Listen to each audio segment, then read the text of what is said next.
All right, what's going on YouTube? Welcome back to the channel. In today's video, we're going to be going over AUDNZD. This is a trade that I took last week. I believe it was on Monday, and we'll see how it plays out. Just know price did some BS in December again.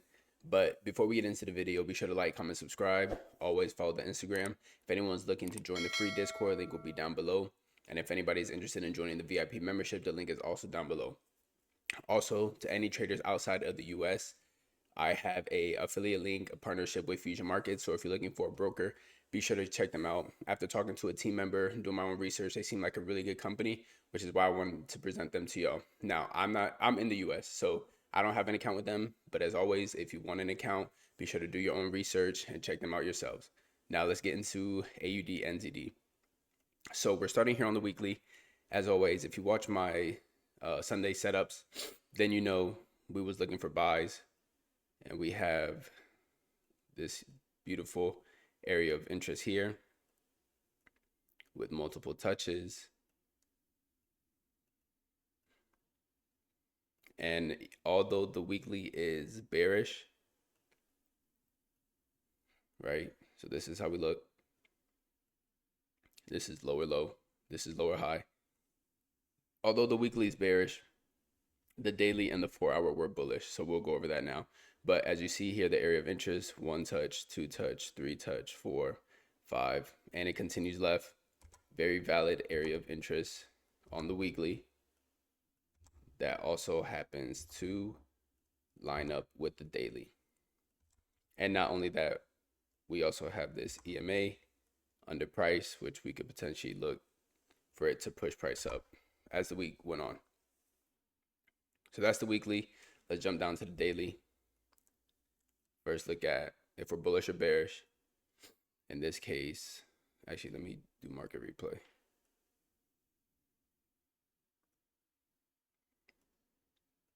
In this case, we were bullish. This was the lower high. This was the lower low. And the moment that price broke above this level, makes us bullish. So then we just move these lines. Now this is the higher high. This is the higher low. So we know the weekly's bearish, daily's bullish. And we'll check the 4 hour after we look at this area of interest. Same one on the weekly, matches up with the daily. Multiple touches. I have one right here. Another. You could even use this. Big one right here. And it continues left, right? But the fact that it was so strong on the weekly gives me a lot more confidence, just because it's the highest time frame other than the monthly. But it just gave us a clear picture of where we could put our area of interest. So the daily's bullish. Let's jump down to the 4 hour and see how we were looking. Okay, this was the higher high. This was the higher low. So the daily and the 4 hour were bullish. So even though the weekly's bearish, we can still look for buys. Not only that, we have the EMA right here. And on the daily, we still have the EMA under price, which is perfect. Love that.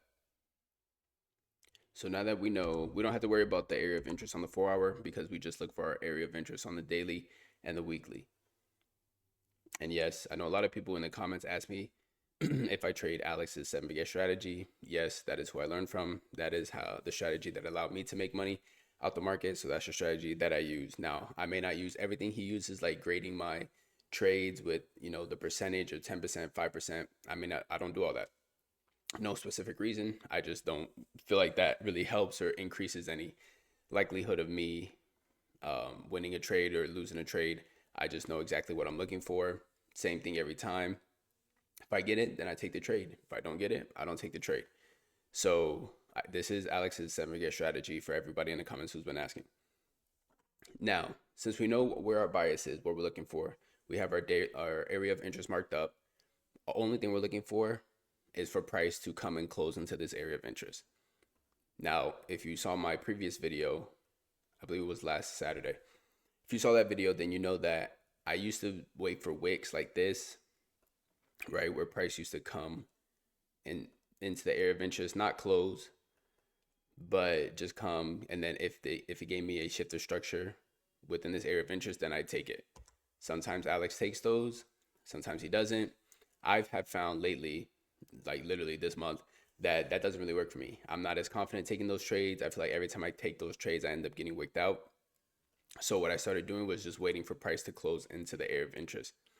And the reason that I started to do that is just because I was reviewing my losses and I was just looking at price and watching it. It seems like pretty much every time price closed into the area of interest, we get a big push out, right? This closed under, well, we could use this one, right? Price closed into the area of interest, gave us a big push out. It looks like close out a little, but that's not too bad. But if we jump to the weekly, look how clear it is on the weekly. Price came into the area of interest, closed, gave us this wick, but then pushed down. Same thing on this one right here. Came into the area of interest, closed, pushed out. Here on the weekly as well.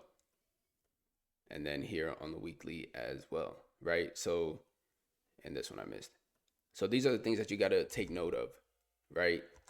I only realized this because I was reviewing my losses. If I wasn't reviewing my losses, I wouldn't have figured this out and I wouldn't have noticed this.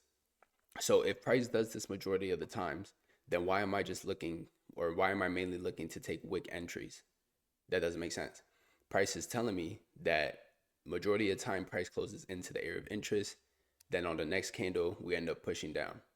Or it may not be the next candle. It may be price closes in the area of interest. Next candle doji, next candle push down, right? So that's just stuff you got to be aware of. And that's stuff that I'm making myself aware of, because that's what's going to help you get better in trading. That's what's going to help you define your edge. So you know exactly what you're looking for. You're not guessing if, oh, is this a trade to take or if this isn't. And then whatever happens after that, as long as you stick to your strategy, you're good. You can live with it and don't over risk, of course. So weekly bearish, daily bullish, 4-hour bullish. We know what's going on. Price has closed into our area of interest. Now on this next candle, I'm able to go down to lower time frames and look for my shifter structure. And I took this on the 15. So all the candles that's going to pop up as I press play, I'm looking for the shifter structure and engulfing. If I get that, then I'll be able to hop in for the buys. If you're using the previous day's structure, then we would look like this. We'd be, what is going on? We'd be bullish on the lower time frame on the 15. Then you see we'd go bearish.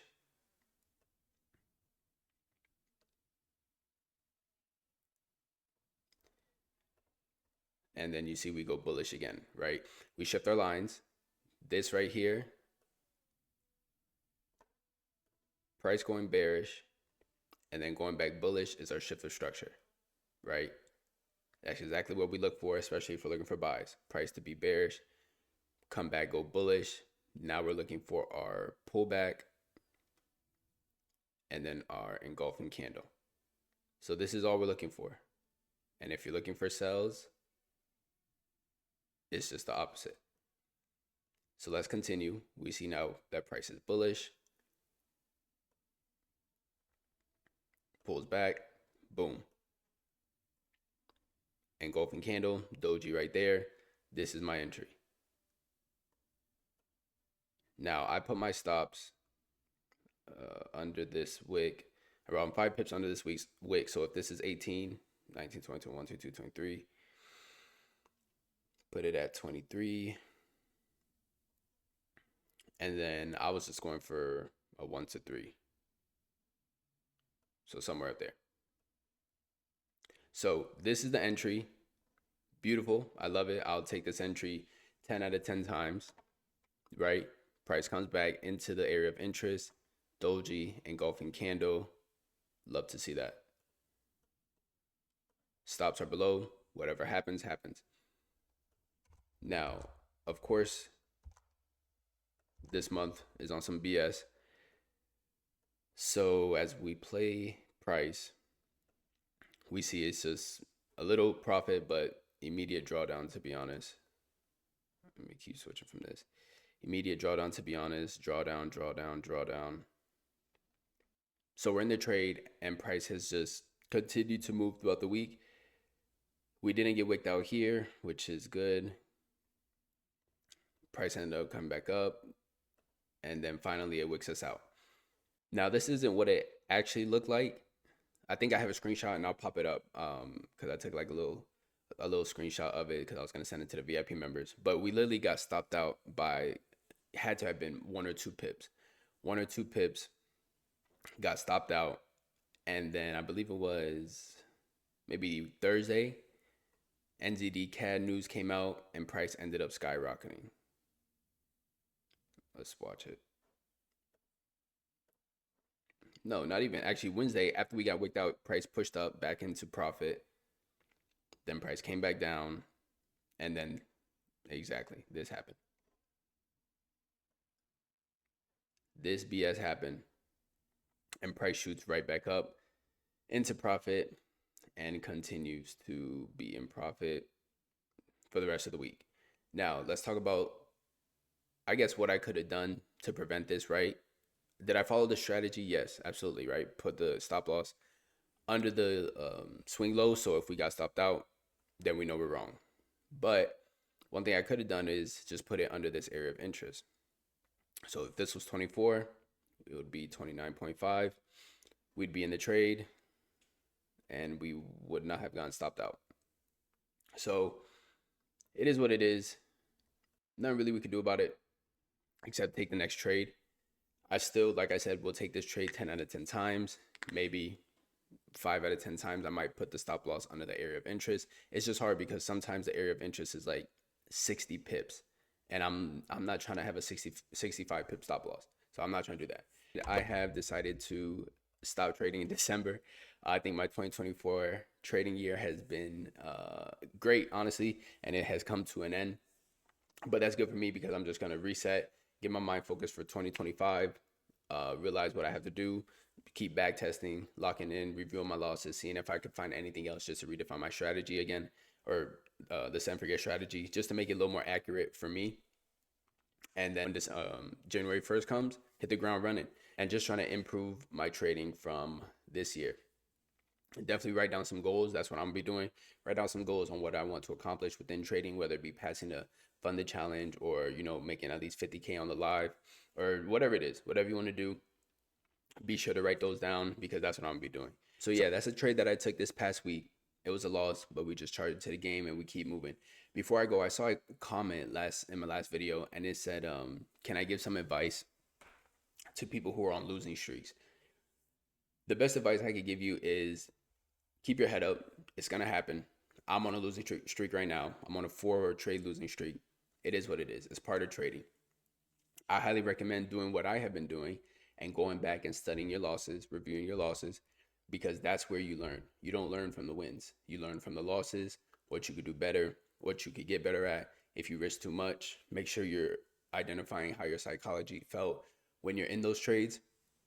But other than that, especially if you're pretty new in the journey, or even if you're 3 years in like I am, you're going to have those losing streaks. You're going to have those winning streaks. Everything feels good when you're on the winning streaks, and everything feels bad when you're on the losing streaks. But that doesn't mean that it is. Stay neutral. Make sure that you're doing and taking the same trades, following the same strategy. Don't go switching up strategies, this and that.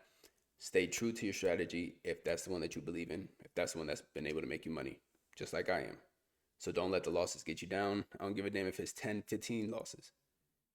Lock in, review your losses, figure out what you got to do to get better.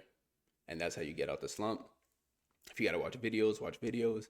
If you got to reach out to people, join the groups, listen, whatever. Just keep working, keep going, keep pushing. Because that's what's going to make you a better trader. That's what's going to get you out that slump. And always have faith and believe in yourself. So that's my advice. Y'all can take it if y'all want. If not, it's on you. But I hope you guys enjoy the video. I really do appreciate all the love and support that y'all have given me this year. I know this week is Christmas, so Merry Christmas. Happy New Year's. Y'all be safe. And y'all enjoy this time with y'all's family and friends. I'll catch y'all. I'm out.